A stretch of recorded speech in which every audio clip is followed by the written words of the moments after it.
Hello guys, welcome back to my new blog. তো তোমরা দেখো আজকের ব্লগটা আমার অন্যরকম। আজকের ব্লগটা হচ্ছে আমি ব্লাউজের ওপর ফেব্রিক করছি।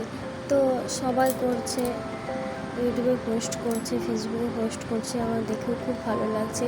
আর প্লেন ব্লাউজগুলো ফেব্রিক করার পর এত সুন্দর দেখতে লাগছে যে একদম পুরো অন্যরকম। তো আমি যেহেতু বেশি না, টুকটাক ডিজাইন জানি, তাই সবাই করছে, তাই ভাবলাম আমিও একটু চেষ্টা করে দেখি। তা আমার শাশুড়ি মাকে দিয়ে ব্লাউজটা আনা করালাম।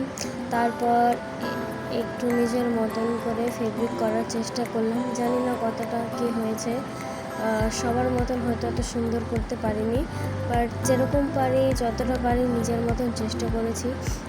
নিজে হাতে তৈরি করা কোনো জিনিস পরা আনন্দটাই একদম অন্যরকম। তাই খারাপ হোক ভালো হোক, আমি চেষ্টা করলাম। আর ভিডিওটা যদি তোমাদের ভালো লাগে অবশ্যই লাইক, কমেন্ট, শেয়ার করবেন। আর এটা হচ্ছে আমার পুরো ব্লাউজের ডিজাইন।